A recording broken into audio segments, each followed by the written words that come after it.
Welcome back. 6:44 right now. We are learning more about schools' decisions to reopen slowly. Out in Sand Mountain, some districts are planning to reopen this week as families and faculty continue to get adjusted to the new normal. Joining us now again this morning is the superintendent of Scottsboro City Schools, Dr. Jose Reyes. Dr. Reyes, so glad to have you back on our show again. Thank you. It's good to be here this morning. So the last time we talked, everything was still shut down, but we know starting this week, some districts decided to open up on-campus activities for training for their fall and winter sports. Where do you guys stand as far as reopening your campuses?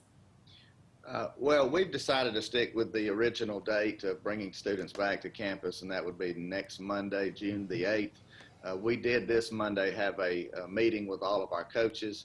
We took the CDC guidelines, the guidelines from the State Department, as well as the Alabama High School Athletic Association. We came up with what I call the Sweet 16. We came up with 16 points, obviously involving and around safety.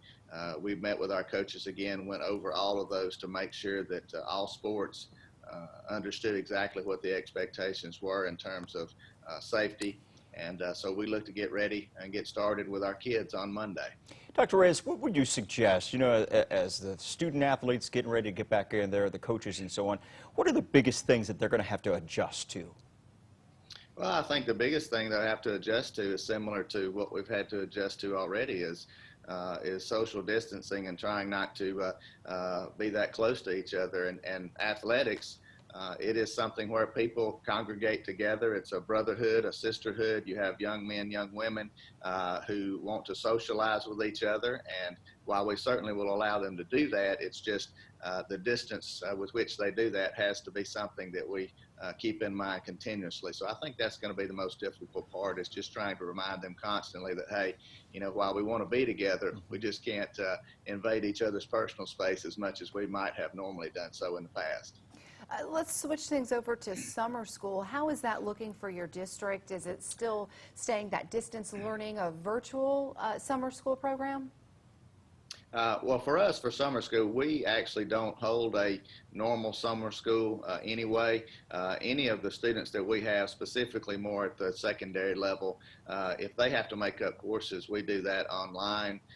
Now, we will, in July, we will have a summer school for our K through 3 students due to the Alabama Literacy Act. We've got that plan in place, and we'll be rolling that out shortly. So we will have a distance learning piece for our elementary grades K through 3 in July.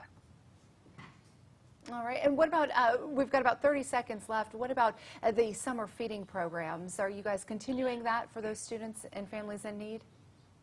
Well, again, we have given or done the summer feeding program for years. The last 2 or 3 years, we have not had as much success.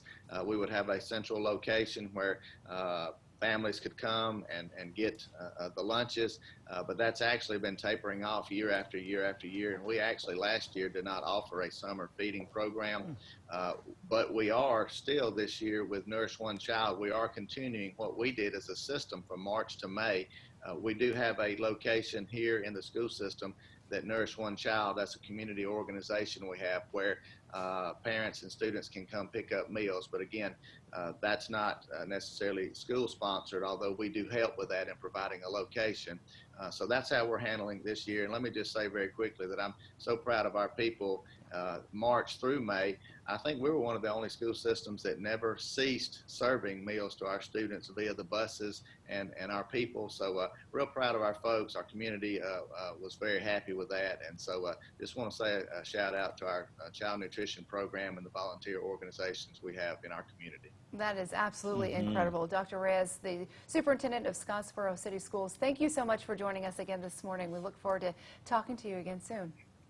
Absolutely, anytime. Appreciate what y'all do. Thanks, Dr. Reyes. Appreciate you as well, sir. 6:48 right now. In the Waverly One Storm.